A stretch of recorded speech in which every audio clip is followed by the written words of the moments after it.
السلام عليكم ورحمة الله. كيف حالكم أيها الطلاب؟ بخير الحمد لله. مرحبا بكم إلى الصف السادس. പ്രിയപ്പെട്ട 6ാം ക്ലാസ്സിലെ കൂട്ടുകാരെ, ദർസ്ന ഫി الصف الماضي رقم الصفحات 29 لا تحزني يا ماما. കഴിഞ്ഞ അവസാനത്തെ വീഡിയോ ക്ലാസ്സിൽ നമ്മൾ പഠിച്ചത് പേജ് നമ്പർ 29 ലാ തഹ്സനി യാ മാമ, ഉമ്മ നിങ്ങൾ വിഷമിക്കണ്ട എന്ന പാഠഭാഗമാണ്. അതിൽ ഇനി നമുക്കെടുക്കാനുള്ളത് അതിലൊരു ഹിവാറാണ്, ചെറിയൊരു ഹിവാർ വരുന്നുണ്ട്. ഉമ്മയുടെ ഓപ്പറേഷന് വെളിച്ചം കുറവായതുകൊണ്ട് നാളെയാണ് നടത്തുക എന്ന് ഡോക്ടർ പറഞ്ഞു. അപ്പോൾ ആ സമയത്ത് ബഅദ ബുർഹത്തിൻ, അല്പസമയത്തിന് ശേഷം ദഖലൽ വലതു ഇലാ ഗുർഫത്തി ത്വബീബ്, ഗുർഫത്തു ത്വബീബ് എന്ന് പറഞ്ഞ ഡോക്ടറുടെ റൂമിലേക്ക് ആ കുട്ടി പ്രവേശിച്ചു. ഫദാറ ബൈനഹുമ ഹിവാർ, അങ്ങനെ അവർക്കിടയിലൊരു സംഭാഷണം നടന്നു. ഇനി എന്തൊക്കെയാണ് അൽ വലതു വത്വബീബ്, ആ കുട്ടിയും ഡോക്ടറും എന്തൊക്കെയാണ് പറഞ്ഞത് എന്നാണ് നമ്മൾ മനസ്സിലാക്കാൻ പോകുന്നത്. നഖ്റ ഉൽ ഹിവാർ വനുക്കമ്മിൽ, സംഭാഷണം നമ്മളൊന്ന് വായിച്ചു നോക്കുക. അപ്പോൾ അതിൽ ചില ഭാഗങ്ങൾ വിട്ടിട്ടുണ്ട്, അത് നമ്മൾ ഈ സമയത്തിനെ കണ്ടെത്തുകയും ചെയ്യണം. അപ്പോൾ അൽ വലത്, കുട്ടിയാണ് ചോദിക്കുക, ഹയ്യാക്കല്ലാഹു യാ സയ്യിദി, സാർ നിങ്ങളെ അള്ളാഹു നിങ്ങൾക്ക് ആയുസ് നൽകട്ടെ. ഹയ്യാക്കല്ലാ പറഞ്ഞാൽ അള്ളാഹു നിങ്ങൾക്ക് ദീർഘായുസ് നൽകട്ടെ. യാ സയ്യിദി എന്ന് പറഞ്ഞാൽ സാർ, ഒരു ബഹുമാനത്തോടെ ഒരാളെ വിളിക്കുന്നതാണ് യാ സയ്യിദി. സാർ നിങ്ങൾക്ക് അള്ളാഹു ദീർഘായുസ് നൽകട്ടെ. അപ്പോൾ ഡോക്ടർ അള്ളാഹു യു ഹയ്യിക്ക്, അള്ളാഹു നിനക്കും ദീർഘായുസ് നൽകട്ടെ. അപ്പോൾ അൽ വലത്, കുട്ടിക്ക് അറിയേണ്ടത് എന്താണ് എന്നത് ഡോക്ടറുടെ ത്വബീബിൻ്റെ ഉത്തരത്തിൽ നിന്ന് മനസ്സിലാകും. ലാ തഖഫ്, മോനെ പേടിക്കണ്ട. ഹിയ തഷ്ഉറു ബിറാഹ, അവർക്ക് ആശ്വാസമുണ്ട്. റാഹത്ത് എന്ന് പറഞ്ഞാൽ ആശ്വാസം, അവർക്ക് തഷ്ഉറു അനുഭവിക്കുന്നത് റാഹത്താണ്, ആശ്വാസമാണ്, അഥവാ അവർക്ക് ആശ്വാസമുണ്ട്. അപ്പോൾ ഉമ്മയെക്കുറിച്ചായിരിക്കും ചോദിച്ചിട്ടുണ്ടാകുക. അപ്പോൾ എങ്ങനെയുണ്ട്, ഇപ്പോൾ നമ്മൾ കൈഫ ഹാലുക്ക് എന്ന് ചോദിക്കാറുണ്ടല്ലോ, നിങ്ങളുടെ അവസ്ഥ എങ്ങനെയുണ്ട്, ഹൗ ആർ യു എന്നതിന് അറബിയിൽ കൈഫൽ ഹാൽ അല്ലെങ്കിൽ കൈഫ ഹാലുക്കും എന്നൊക്കെയാണ് ചോദിക്കുക. അപ്പോൾ അവിടെ എങ്ങനെയുണ്ട് എന്നതിന് എന്ത് ചോദിച്ചാൽ മതി, കൈഫ എന്ന് ചോദിച്ചാൽ മതി. അപ്പോൾ ആരുടെ അവസ്ഥയാണ് അറിയേണ്ടത്, ഉമ്മയുടെയാണ്. അപ്പോൾ ഉമ്മയുടെ അവസ്ഥക്ക് കൈഫ ഹാലു ഉമ്മി, എൻ്റെ ഉമ്മയുടെ അവസ്ഥ എങ്ങനെയുണ്ട്. അപ്പോൾ കൈഫ ഹാലു ഉമ്മി, എൻ്റെ ഉമ്മക്ക് എങ്ങനെയുണ്ട്. അപ്പോൾ ലാ തഖഫ്, മോനെ പേടിക്കണ്ട. ഹിയ തഷ്ഉറു ബിറാഹ, അവർക്ക് ആശ്വാസമുണ്ട്. പിന്നെ അടുത്തത് എന്താണ് കുട്ടി വലത് ചോദിച്ചത് എന്ന് മനസ്സിലാക്കാൻ എന്ത് ചെയ്യണം, ത്വബീബിൻ്റെ ഉത്തരം നോക്കുക. ത്വബീബിൻ്റെ ഉത്തരം എന്താണ്, ബുക്രത്തൻ, ബുക്ര എന്ന് പറഞ്ഞാൽ നാളെ. ഫിസ്സാഅത്തി അസാമിന സ്വബാഹൻ, പിന്നെ പറഞ്ഞത് സമയമാണ്. അപ്പോൾ ഫിസ്സാഅത്തി സാമിന സ്വബാഹൻ, സാമിന എന്നുള്ളത് സമാനിയത്ത് എന്നുള്ള ഇതിൽ നിന്നുണ്ടായതാണ്. അപ്പോൾ 8 മണി, സ്വബാഹൻ എന്ന രാവിലെ, അപ്പോൾ രാവിലെ 8 മണിക്കാണ്. അപ്പോൾ എന്തായിരിക്കും ചോദിച്ചിട്ടുണ്ടാകും. അപ്പോൾ എന്താണ് നടക്കാൻ പോകുന്നത്, ഓപ്പറേഷനാണ് നടക്കാൻ പോകുന്നത്. അപ്പോൾ ഓപ്പറേഷന് പറയുന്ന വാക്കാണ് അമലിയത്തുൻ ജിറാഹിയ. അപ്പോൾ കുട്ടി ചോദിച്ചിട്ടുണ്ടാകുക മത തെജ്രി അൽ അമലിയത്തുൽ ജിറാഹിയ, എപ്പോഴാണ് ഓപ്പറേഷൻ നടത്തുക എന്നാണ്. അപ്പോൾ ബുക്രത്തൻ, നാളെ. ഫിസാഅത്തി സാമിന സ്വബാഹൻ, രാവിലെ 8 മണിക്ക്. അപ്പോൾ കുട്ടിക്ക് അടുത്തത് അറിയേണ്ട ലൗ സമഹ്ത, നിങ്ങൾ അനുവദിക്കുമെങ്കിൽ അന ഉസാഹിബു ഉമ്മി ഫില്ലയില, ഉമ്മയുടെ കൂടെ ഇന്ന് ഞാനും ഒപ്പം നിൽക്കട്ടെ, ഇന്ന് രാത്രി ഉമ്മയുടെ കൂടെ ഞാനും നിൽക്കട്ടെ, ഉമ്മയുടെ റൂമിൽ, അഥവാ ഉമ്മയുടെ ആശുപത്രിയിലാണല്ലോ, ഉമ്മയുടെ കൂടെ ഞാനും നിൽക്കട്ടെ. അന ഉസാഹിബു ഉമ്മി ഫില്ലയില, ഈ രാത്രിയിൽ ഉമ്മയോടൊപ്പം ഞാനും നിൽക്കട്ടെ നിങ്ങൾ അനുവദിക്കുമെങ്കിൽ. അപ്പോൾ ഡോക്ടർ എന്ത് പറഞ്ഞിട്ടുണ്ടാവും, അടുത്തത് കുട്ടി ശുക്രൻ യാ സയ്യിദി, സാറേ നന്ദി എന്ന് പറയുന്നുണ്ട്. അപ്പോൾ എന്തായാലും ഇവിടെ ഉത്തരം അതെ, നാം എന്ന ഉത്തരമായിരിക്കും ഉണ്ടാവുക. പിന്നെ ഡോക്ടർ മോനോട് എന്തൊക്കെ കാര്യങ്ങളാണ് പറഞ്ഞത് എന്നത് നമ്മൾ ഊഹിക്കണം. അപ്പോൾ അവിടെ നമുക്ക് എന്തൊക്കെ ആലോചിക്കാം. മോനെ പേടിക്കേണ്ടതില്ല, നിനക്കെന്തെങ്കിലും ആവശ്യമുണ്ടെങ്കിൽ, ഞാനിവിടെ എന്തെങ്കിലും പ്രശ്നമൊക്കെ ഉണ്ടെങ്കിൽ ഡോക്ടറുടെ റൂമിൽ, അപ്പോൾ ഗുർഫത്തുൽ ഇസ്തിഷാർ എന്നാണ് കൺസൾട്ടിങ് റൂമിന് പറയാം. അപ്പോൾ ഡോക്ടർ പരിശോധനക്കൊക്കെ ഇരിക്കുന്ന റൂമിന് ഗുർഫത്തുൽ ഇസ്തിഷാർ എന്നാണ് പറയാം. അപ്പോൾ അവിടെ ഞാൻ ഉണ്ടാകും, നിനക്കെന്തെങ്കിലും ആവശ്യമുണ്ടെങ്കിൽ നീ വരിക എന്ന് പറഞ്ഞിട്ട് ശുക്രൻ അല്ലെങ്കിൽ ജസാക്കുമുള്ള എന്ന 2 വാക്കാണ് ചേർക്കേണ്ടത്. അപ്പോൾ ഞാനിതിൽ വരേണ്ട കുറച്ച് ഭാഗങ്ങൾ ഇൻഷാ അല്ലാഹ് ഗ്രൂപ്പിൽ ഞാൻ ഷെയർ ചെയ്യാം, ഇപ്പോൾ നിങ്ങൾക്ക് കാണിച്ചു തരാം. അപ്പോൾ അൽ വലത്, കുട്ടി ഹയ്യാക്കല്ലാഹു യാ സയ്യിദി, സാറേ നിങ്ങൾക്ക് ദീർഘായുസ്സുണ്ടാകട്ടെ എന്ന് പറഞ്ഞപ്പോൾ ഡോക്ടർ പറഞ്ഞു നിനക്കും. അപ്പോൾ കുട്ടി അടുത്ത് ചോദിച്ച് കൈഫ ഹാലു ഉമ്മി യാ സയ്യിദി, സാറേ എങ്ങനെയുണ്ട്, എൻ്റെ ഉമ്മക്ക് എങ്ങനെയുണ്ട്, ഡോക്ടർ എൻ്റെ ഉമ്മയ്ക്ക് എങ്ങനെയുണ്ട്? അപ്പോൾ ലാ തഖഫ്, പേടിക്കേണ്ടതില്ല, ഹിയ തശ്ഉറു ബിറാഹ, അവർക്ക് സുഖമാണ്. അപ്പോൾ അടുത്ത കുട്ടിയുടെ ചോദ്യമാണ് മതാ തജ്രിയൽ അമലിയത്തുൽ ജിറാഹിയ. അമലിയത്തുൽ ജിറാഹിയ എന്ന പദമാണ് ഓപ്പറേഷൻ എന്നതിന് ഉള്ള അറബി. അപ്പോൾ ഓപ്പറേഷൻ എപ്പോഴാണ് നടത്തുക? അപ്പോൾ ഡോക്ടർ പറഞ്ഞു ബുക്ര, നാളെ ഫിസ്സാഅത്തി സാമിന സ്വബാഹൻ, രാവിലെ 8 മണിക്ക്. ലൗ സമഹ്ത അന ഉസാഹിബു ഉമ്മി ഫിൽ ലൈല, ഇന്ന് രാത്രി ഞാൻ എൻ്റെ ഉമ്മയോട് ഒപ്പം നിൽക്കട്ടെ, നിങ്ങൾ അനുവദിക്കുമെങ്കിൽ പ്ലീസ് എന്നതിനാണ് ലൗ സമഹ്ത്, പ്ലീസ്. അപ്പോൾ ത്വബീബ് നഅം. അപ്പോൾ കുട്ടി പറഞ്ഞ മറുപടി ശുക്ര യാ സയ്യിദി, ഇത് അവിടെ ഉണ്ട്, താങ്ക് യു സർ. ഇനി അപ്പോൾ ഡോക്ടർ പിന്നെ പറഞ്ഞത് ഇത്തസിൽ ബി ഇന്ദൽ ഹാജ, എന്തെങ്കിലും ആവശ്യമുണ്ടെങ്കിൽ എന്നെ ബന്ധപ്പെടണം. കാരണം പിന്നെ ഉമ്മയുടെ അടുത്ത് ഓപ്പറേഷന് വേണ്ടി നിൽക്കുന്ന ഉമ്മയാണ്, ഉമ്മയുടെ അടുത്ത് രാത്രി നിൽക്കുന്ന ആരാണ്? മോനാണ്.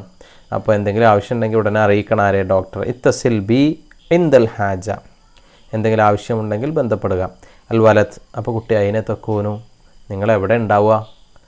അപ്പോൾ ത്വബീബ് ഫി ഗുർഫത്തിൽ ഇസ്തിഷാർ, എവിടെ ഉണ്ടാവുക? ഗുർഫത്തുൽ ഇസ്തിഷാറിലാണ് ഉണ്ടാവുക. കൺസൾട്ടിംഗ് റൂമിനാണ് ഗുർഫത്തുൽ ഇസ്തിഷാർ എന്ന് പറയാം. അപ്പോൾ ആ പദം കൂടെ അതിൻ്റെ കൂടെ ഓർത്തു വെക്കാം. അപ്പോൾ ഇത്രയാണ് ഇവിടെ ഉള്ള സംഭാഷണ ഹിവാറ്. ഇനി അതിനുശേഷം ബാത്തൽ വലതു, കുട്ടി രാത്രി കഴിച്ചുകൂട്ടി, മുന്തളിറൻ, പ്രതീക്ഷിച്ചുകൊണ്ട്, ഷുറൂഖ ഷംസ്, സൂര്യോദയം പ്രതീക്ഷിച്ചുകൊണ്ട് അങ്ങനെ രാത്രി കുട്ടി കഴിച്ചുകൂട്ടി. വലം യനം ഫീ തിൽക്കല്ലയില, ആ രാത്രി അവൻ ഉറങ്ങിയില്ല. കാരണം ഉമ്മയുടെ സുഖമില്ലാത്ത ഉമ്മ ഓപ്പറേഷന് വേണ്ടി കാത്തിരിക്കുകയാണ്. വെളിച്ചമില്ലാത്തതുകൊണ്ടാണ് തലേ ദിവസം ഓപ്പറേഷൻ നടക്കാതിരുന്നത്. ഫക്കറ ഫി നഫ്സിഹി, അപ്പോൾ അവനിങ്ങനെ സ്വയം ആലോചിച്ചു. ലൗകാനല്ലിയാഉ ഹാദല്ലൈൽ, ഇന്ന് രാത്രി വെളിച്ചമുണ്ടായിരുന്നെങ്കിൽ ലത്തമ്മത്തുൽ ജറാഹത്തു ഹാലിയൻ, ഉമ്മയുടെ ഓപ്പറേഷൻ ഇപ്പോൾ തന്നെ നടക്കുമായിരുന്നു, ഇപ്പോൾ പൂർണ്ണമായിട്ടുണ്ടാകുമായിരുന്നു. വഫീ തിൽക്കൽ ലൈല, ആ രാത്രിയിൽ കതബൽ വലതു മുഫക്കിറ, ആ കുട്ടി ഒരു മുഫക്കിറ, ഒരു ഡയറി കുറിപ്പ് അന്ന് രാത്രി ആ ഓർമ്മയിൽ ആ കുട്ടി എഴുതി. അതെന്താണ് ആ വലത് എഴുതിയത് എന്ന് നമുക്ക് നോക്കാം. അതിൻ്റെ ഉൻവാൻ, ഹെഡിങ് ലാ സബീല ഇല്ല ദുആ. ദുആ എന്ന് പറഞ്ഞാൽ നമുക്കറിയാം പ്രാർത്ഥന. അപ്പോൾ പ്രാർത്ഥനയല്ലാതെ മറ്റൊരു വഴിയില്ല. സബീൽ എന്ന് പറഞ്ഞാൽ വഴി, ഇലാ സബീലുള്ള എന്ന് പറഞ്ഞാൽ അറിയില്ല, അള്ളാഹുവിൻ്റെ മാർഗം, അള്ളാഹുവിൻ്റെ വഴി. അപ്പോൾ സബീൽ, ലാ സബീല, വഴിയില്ല, ഇല്ല ദുആ, പ്രാർത്ഥനയല്ലാതെ മറ്റു വഴിയില്ല. അതാണ് ഉൻവാനായി മുഫക്കിറയുടെ ഹെഡിങ് ആയി കുട്ടി എഴുതിയിട്ടുള്ളത്. അപ്പോൾ ഹെഡിങ് മുഫക്കിറയിലായതുകൊണ്ട് തന്നെ ഡേറ്റ് ഇട്ടിട്ടുണ്ട്. 20, 11ാമത്തെ മാസം, അത് നവംബർ 1860 മീലാദിയ, 1860 നവംബർ 20-നാണ് ഈ കുട്ടി ഇത് എഴുതിയത്. ഡയറി കുറിപ്പാകുമ്പോൾ അതിൻ്റെ വലത് ഭാഗത്ത് ഡേറ്റ് എഴുതും. അറബിയിൽ ഇങ്ങനെയാണ് ഡേറ്റ് എഴുതുക, 20/11/1860 എന്ന് വലത് ഭാഗത്തു നിന്നാണ് എഴുതി തുടങ്ങേണ്ടത്. അൽ യൗമു യൗമുൽ ഹുസൻ, അൽ യൗം പറഞ്ഞാൽ ടുഡേ, ഇന്നേ ദിവസം, യൗമുൽ ഹുസ്നി ഫി ഹയാത്തി, യൗമുൽ ഹുസൻ എന്ന് പറഞ്ഞാൽ ദുഃഖത്തിൻ്റെ ദിവസമാണ്. ഫി ഹയാത്തി, എൻ്റെ ജീവിതത്തിലെ ദുഃഖത്തിൻ്റെ ദിവസമാണിന്ന്. ഉമ്മി മരീളത്തുൻ, എൻ്റെ ഉമ്മ രോഗിയാണ്. ലഹ അലമുൻ ഷദീദ്, അവർക്ക് നല്ല വേദനയുണ്ട്, അവർക്ക് നല്ല വേദനയുണ്ട്. അലമ് എന്ന് പറഞ്ഞാൽ വേദന, ഷദീദ് എന്ന് പറഞ്ഞാൽ കഠിനമായ വേദനയുണ്ട്. ലം യഖ്ദിർ ത്വബീബു അല ഇജ്റാഇൽ ജിറാഹ, ലം യഖ്ദിർ ത്വബീബ്, ഡോക്ടറിന് കഴിയുന്നില്ല, അല ജിറാഹ, ഓപ്പറേഷൻ നടത്താൻ, ലി അദമിൽ ലിയാ ഇൽ കാഫി, മതിയായ വെളിച്ചമില്ലാത്തത് കൊണ്ട്. ലിയാ എന്ന് പറഞ്ഞാൽ വെളിച്ചം, കാഫി എന്നാൽ മതിയായ. ലാ അദിരി മാതാ സയഹ്ദുസു ഗദൻ, ലാ അദിരി എനിക്കറിയില്ല, മാതാ സയഹ്ദുസ് ഗദൻ, നാളെ എന്താണ് ഉണ്ടാവുക എന്ന്. മാ ഹല്ലു ഹാദി ഇൽ മുഷ്കില, ഈ മുഷ്കിലത്ത്, ഈ പ്രശ്നത്തിനുള്ള ഹല്ല്, പരിഹാരം എന്താണ്. ഉമ്മി അൽ ഹനൂൻ, എൻ്റെ പ്രിയപ്പെട്ട എൻ്റെ മാതാവ്. ഹിയക്കെ ബിദി വറൂഹി, അവരെൻ്റെ കരളാണ്, അവരെൻ്റെ ആത്മാവാണ്. ലാ അൻസ ഹാദൽ യൗമ അബദ, ഈ ദിവസം ഞാൻ ഒരിക്കലും മറക്കുകയില്ല. ലാ സബീല ഇല്ല ദുആ, പ്രാർത്ഥനയല്ലാതെ മറ്റു വഴിയില്ല. അതാണ് മുഫക്കിറ, കുട്ടി എഴുതിയ മുഫക്കിറ ഇതാണ്, ഡയറി കുറിപ്പ്. ഇഷ്തഗല ഹാദ ഷാബു ഫി മുഖ്തബിരിഹി ലൈല നെഹാർ, അപ്പോൾ പിന്നെ ഓപ്പറേഷൻ കഴിഞ്ഞു, ആ സംഭവമൊക്കെ കഴിഞ്ഞതിന് ശേഷമുള്ള കാര്യങ്ങളാണ് ഇനി പറയുന്നത്. ആ കുട്ടി വലിയ യുവാവായി. ഇഷ്തഗല ഹാദശാബ് ഈ യുവാവ് വ്യാപൃതനായി ഫി മുഖ്തബിരിഹി. മുഖ്തബിർ എന്ന് പറഞ്ഞാൽ, മുഖ്തബർ എന്ന് പറഞ്ഞാൽ പരീക്ഷണശാല, ലാബിനാണ്, ലബോറട്ടറിക്കാണ് മുഖ്തബർ എന്ന് പറയാം. ഫി മുഖ്തബരിഹി ലൈല നഹാർ, രാവും പകലുമൊക്കെ ഈ യുവാവ് തൻ്റെ പരീക്ഷണശാലയിൽ വ്യാപൃതനായി. വസ്തമറ ഫി മുഹാവലാത്തിഹി അല ഇഖ്തിറാ. ഇഖ്തിറാ എന്ന് പറഞ്ഞാൽ കണ്ടെത്താൻ. അൽ മിസ്ബാഹ് എന്ന് പറഞ്ഞ വിളക്ക് നിങ്ങൾക്കറിയാം. അൽ കഹ്റുബായി എന്ന വൈദ്യുത വിളക്ക്. വൈദ്യുത വിളക്ക് ഇഖ്തിറാ കണ്ടെത്തുന്നതിന് വേണ്ടിയുള്ള പരിശ്രമം അവൻ തുടർന്നു. ദാത്ത യൗമിൻ, ഒരു ദിവസം, സമി അന്നാസു സിയാഹൻ മിൻ മുഖ്തബരിഹി, അദ്ദേഹത്തിൻ്റെ പരീക്ഷണശാലയിൽ നിന്ന് ഒരു അട്ടഹാസം അല്ലെങ്കിൽ ഒരു ഭയങ്കര ശബ്ദം ജനങ്ങൾ കേട്ടു. വജ്തമഉ ഹൗലഹു, അപ്പോൾ ആളുകളൊക്കെ അദ്ദേഹത്തിന് ചുറ്റും കൂടി. അഅജബഹും, അവർക്കൊക്കെ അത്ഭുതമുണ്ടായി. മാ ഷാഹദു, അവർ കണ്ടതിൽ. മിസ്ബാഹുൻ കഹ്റുബായിയുൻ യുദി, പ്രകാശിക്കുന്ന ഒരു വൈദ്യുത വിളക്ക്. ഫരിഹഷാബ്, ആ യുവാവിന് സന്തോഷമുണ്ടായി. വഫരിഹൽ ജമീ, എല്ലാവരും സന്തോഷിച്ചു. ഫരിഹാന, സന്തോഷിച്ചു. തുല്ലാബി, പ്രിയപ്പെട്ട വിദ്യാർത്ഥികളെ, ഹൽ തഅരിഫൂന, നിങ്ങൾക്കറിയുമോ, മങ്കാന ഹാദശാബ്, ഈ യുവാവ് ആരാണെന്ന്? നഅം, അതെ, നിങ്ങൾക്കൊക്കെ അറിയാം. ഹുവ തോമസ് ആൽഫ എഡിസൺ, ഇതാണ് തോമസ് ആൽവ എഡിസൺ. വൈദ്യുത വിളക്ക് കണ്ടെത്തിയ, ഇലക്ട്രിക് ബൾബ് കണ്ടെത്തിയ ശാസ്ത്രജ്ഞനാണ്, ആലിമാണ് തോമസ് ആൽവ എഡിസൺ. ഇനി അദ്ദേഹത്തിൻ്റെ ഒരു ബയോഡാറ്റയാണ് താഴെ കൊടുത്തിട്ടുള്ളത്. നുലാഹിദുൽ ബയാനാത്ത് ഷഖ്സിയ, ബയോഡാറ്റയ്ക്ക് പറയാം ബയാനാത്തു ഷഖ്സിയ എന്നാണ്. വനുഇദ്ദു തർജമത്ത് ഹയാത്തി ലി തോമസ് ആൽവ എഡിസൺ. ഈ ബയോഡാറ്റ നോക്കിയിട്ട് ഇനി താഴെ നിങ്ങൾ എന്ത് ചെയ്യണം, അദ്ദേഹത്തിൻ്റെ ജീവചരിത്രമാണ് താഴേക്ക് എഴുതേണ്ടത്. അപ്പോൾ ഒരു സംഭവമാക്കി ബയോഡാറ്റ ആകുമ്പോൾ അതൊരു പെർഫോമ പോലെ, ഒരു പ്രൊഫൈല് പോലെയാണ് ഉണ്ടാവുക. അത് ഇനി ഒരു ജീവചരിത്രം എങ്ങനെയാണോ തയ്യാറാക്കുക, അതുപോലെ തോമസ് ആൽവ എഡിസൺ ഇന്ന ദിവസം ഇന്ന സ്ഥലത്ത് ജനിച്ചു, അദ്ദേഹത്തിൻ്റെ പിതാവിൻ്റെ പേര് ഇതാണ്, മാതാവിൻ്റെ പേര് ഇതാണ്, അദ്ദേഹത്തിൻ്റെ പ്രധാനപ്പെട്ട കണ്ടുപിടുത്തങ്ങൾ ഇതാണ്, അദ്ദേഹം മരണപ്പെട്ടത് ഈ വർഷമാണ്. അപ്പോൾ ഇത്രയും കാര്യങ്ങളാണ് ഈ ബയോഡാറ്റയിൽ ഉള്ളത്. അത് അതേ ആ പറഞ്ഞ രൂപത്തിൽ അറബിയിൽ താഴെ ജീവചരിത്രമാക്കി തർജുമയാക്കി എഴുതാനാണ്. അപ്പോൾ ഇനി എന്താണ് ബയോഡാറ്റയിൽ ഉള്ളത് എന്ന് നോക്കാം. അൽ ഇസ്മുൽ കാമിൽ, നമ്മുടെ ഒരു ബയോഡാറ്റ തയ്യാറാക്കാൻ പറഞ്ഞാലും ഇതുപോലെയാണ് തയ്യാറാക്കേണ്ടത്. ഇൽ ഇസ്മുൽ കാമിൽ എന്ന് പറഞ്ഞാൽ ഫുൾ നെയിം, കാമിൽ എന്ന് പറഞ്ഞാൽ full, Thomas alpha Edison. Tariqul മീലാദ്, താരിഖ് എന്ന് പറഞ്ഞ ഡേറ്റ്, മീലാദ് എന്ന ബർത്ത്. അപ്പോൾ ബർത്ത് ഡേറ്റ് ഓഫ് ബർത്താണ്, ജനനത്തീയതി. അത് വാഹിദ് അഷർ ഇസ്നൈൻ എന്നുള്ളത് ഇവിടെ ഫെബ്രുവരിയാണ്. അപ്പോൾ ഫെബ്രുവരി 11, വാഹിദ് അഷർ ഫെബ്രുവരി. അൽഫ് വസമാനിമിയ വസബ അർബീന മീലാദിയ, 1847 ഫെബ്രുവരി 11 അദ്ദേഹം ജനിച്ചത്. അപ്പോൾ താരിഖുൽ മീലാദ് ജനനത്തീയതി.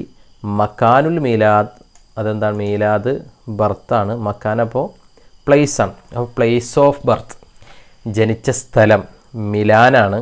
വിലായത്തു ഓഹിയോ, ഓഹിയോ സംസ്ഥാനത്ത് സ്റ്റേറ്റിൽപ്പെട്ട മിലാനിലാണ്.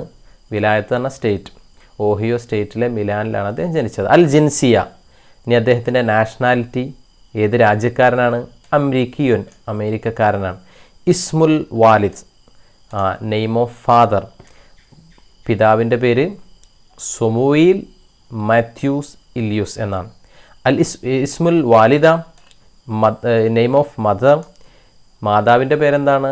നാൻസി മാത്യൂസ് ഇല്യൂത്ത് ആണ്. ഇഖ്തിറാഅത്തുഹു അൽ മുഹിമ്മ, അദ്ദേഹത്തിൻ്റെ പ്രധാനപ്പെട്ട കണ്ടുപിടുത്തങ്ങളാണ്, ഇമ്പോർട്ടൻറ്റ് ഇൻവെൻറ്റ്സ്, അദ്ദേഹത്തിൻ്റെ പ്രധാനപ്പെട്ട കണ്ടുപിടുത്തങ്ങൾ. അൽ മിസ്ബാഹു അൽ കഹ്റുബായി, ഇലക്ട്രിക് ബൾബാണ്. ആലത്തു ടെലഗ്രാഫ്, ടെലഗ്രാഫിൻ്റെ ഉപകരണമാണ് ടെലഗ്രാഫ്. Microphone, phonograph. അസ്സുവറുൽ മുതഹരിക അന്നാത്തിഖ, ചലിക്കുന്ന ശബ്ദ ചിത്രങ്ങളാണ്. അപ്പോൾ ഇത്രയാണ് അദ്ദേഹത്തിൻ്റെ പ്രധാനപ്പെട്ട കണ്ടുപിടുത്തങ്ങൾ. താരിഖുൽ വഫാത്ത്, ഡേറ്റ് ഓഫ് ഡെത്താണ്, മരണ തീയതിയാണ്. അത് സമാനി അഷർ, 10ാമത്തെ മാസം. അൽ ആഷിർ, അഷഹറുൽ ആഷിർ, 10ാമത്തെ മാസം എന്ന് പറയുന്നത് അക്ടോബറാണ്. അൽഫ് വത്തിസ് ഉമിയ വാഹിദും വസലാസീന മീലാദിയ 1931 ഒക്ടോബർ 18 അദ്ദേഹം മരണപ്പെടുന്നത്. അപ്പോൾ എത്രയാണ് അദ്ദേഹത്തിൻ്റെ ബയോഡാറ്റ എന്ന് പറഞ്ഞാൽ ബയാനാത്തു ഷഖ്സിയ. ഇനി ഇതിൽ നിന്നാണ് തർജുമത്ത് ഹയാത്ത്, അദ്ദേഹത്തിൻ്റെ ജീവചരിത്രമാക്കി എഴുതേണ്ടത്. ജീവചരിത്രമാക്കി എഴുതാനൊന്നും പ്രശ്നമല്ല, ഇതൊരു പ്രൊഫൈൽ പോലെയാണ്. ഇത് മാറ്റിയിട്ട് എന്ത് ചെയ്താൽ മതി, ഒരു പാരഗ്രാഫാക്കി എഴുതിയാൽ മതി. കാന തോമസ് ആൽവ എഡിസൺ ആലിമൻ മഷ്ഹൂറൻ. തോമസ് ആൽവ എഡിസൺ ഒരു ഫേമസ് സയൻറ്റിസ്റ്റാണ്. ഒലിദ അദ്ദേഹം ജനിച്ചു. ഫി മിലാൻ വിലായത്ത് ഓഹിയോ അമേരിക്കയിലെ ഓഹിയോ സ്റ്റേറ്റിലെ മിലാനിൽ ജനിച്ചു. ഫി വാഹിദ് അഷർ ഫെബ്രുവരി 1847 മീലാദിയ എന്ന ഡേറ്റും കൂടെ എഴുതുക. പിന്നെ ഇസ്മു വാലിദുഹു അദ്ദേഹത്തിൻ്റെ പിതാവിൻ്റെ പേര് സൊമുവീൽ മാത്യു സില്ലൂസ്. വ ഇസ്മു വാലിദത്തുഹു അദ്ദേഹത്തിൻ്റെ ഇസ്മു വാലിദത്തിഹി അദ്ദേഹത്തിൻ്റെ മാതാവിൻ്റെ പേര്, ആ പേരെഴുതുക. വ ഇഖ്തിറാഅത്തുഹുൽ മുഹിമ്മ അദ്ദേഹത്തിൻ്റെ പ്രധാനപ്പെട്ട കണ്ടുപിടുത്തങ്ങൾ എഴുതുക. വ തുവഫിയ അദ്ദേഹം മരണപ്പെട്ടു എന്ന് പറഞ്ഞിട്ട് ഈ ഡേറ്റും എഴുതുക. ഇത്ര എഴുതിയാൽ തർജുമത്തുൽ ഹയാത്ത് ലി Thomas Alva Edison, Thomas Alva എഡിസൻ്റെ ജീവചരിത്രമാകും. അത് ഇവിടെ നിങ്ങൾ പൂരിപ്പിച്ച് എഴുതുക. ഇവിടെ എഴുതണമെന്നില്ല, നിങ്ങളുടെ നോട്ട്ബുക്കിൽ എഴുതുക. ഇവിടെ ചിലപ്പോൾ നിങ്ങൾ എഴുത്തിൻ്റെ വലുപ്പത്തിനനുസരിച്ച് ഇവിടെ സ്ഥലം ഉണ്ടാവില്ല. അതുകൊണ്ട് നോട്ട്ബുക്കിലേക്ക് വൃത്തിയായി തർജുമത്തുൽ ഹയാത്ത് ലി തോമസ് ആൽഫ എഡിസൺ എന്ന് ഹെഡിങ് എഴുതിയിട്ട് താഴേക്ക് എഴുതാം. അപ്പോൾ ഇത്രയാണ് നിങ്ങൾ ചെയ്യേണ്ടത്. ബാക്കി ഇൻഷാ അല്ലാഹ് അടുത്ത വീഡിയോ ക്ലാസ്സിൽ ഉൾപ്പെടുത്തുന്നതാണ്. അപ്പോൾ ഈ ഒരു പ്രധാനപ്പെട്ട ഒരു പ്രവർത്തനമാണ് നിങ്ങൾക്ക് ചെയ്യാനുള്ളത്. നിങ്ങൾ തോമസ് ആൽഫ എഡിസൻ്റെ ബയോഡാറ്റ നോക്കി താഴേക്ക് അദ്ദേഹത്തിൻ്റെ ജീവചരിത്രം എഴുതുക. രണ്ടാമത്തെ ഒരു കാര്യം, ഇതേപോലെ നിങ്ങളുടെ ഒരു ബയോഡാറ്റ അറബിയിൽ നിങ്ങൾ തയ്യാറാക്കുക. അപ്പോൾ ഇതിൽ നിങ്ങൾക്ക് നിങ്ങളുടെ കണ്ടുപിടുത്തങ്ങളൊന്നും എഴുതണ്ട, നിങ്ങൾ ഇത് ഉൾപ്പെടുത്തുക. ഇസ്മുൽ കാമിൽ ഫുൾ നെയിം, താരിഖുൽ മീലാദ് ജനിച്ച തീയതി, ജനന തീയതി, മക്കാനുൽ മീലാദ് പ്ലേസ് ഓഫ് ബർത്ത് ജനിച്ച സ്ഥലം, അൽ ജിൻസിയ നാഷണാലിറ്റി അഥവാ ഹിന്ദിയുൻ ഇന്ത്യക്കാരനാകുമ്പോൾ ഹിന്ദിയുൻ എഴുതുക. ഇസ്മുൽ വാലിദ് പിതാവിൻ്റെ പേര്, ഇസ്മുൽ വാലിദ മാതാവിൻ്റെ പേര്. ഇത്ര വരെ നിങ്ങൾ നിങ്ങളുടേത് സ്വന്തം എഴുതുക. ഇത്രയാണ് നിങ്ങൾക്ക് ഉണ്ടാവുക. അപ്പോൾ ഇത്രയും കാര്യങ്ങൾ ഉൾപ്പെടുത്തിയിട്ട് നിങ്ങളുടെ സ്വന്തം ബയാനാത്തു ഷഖ്സിയ തയ്യാറാക്കുക.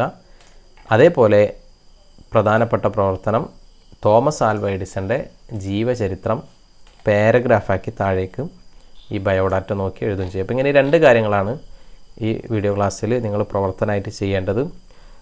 അല്ലാഹു തൗഫീഖ് നൽകട്ടെ. മഅസ്സലാമ ഇലൽ ലിഖാ. അസ്സലാമു അലൈക്കും വറഹ്മത്തുള്ളാഹി.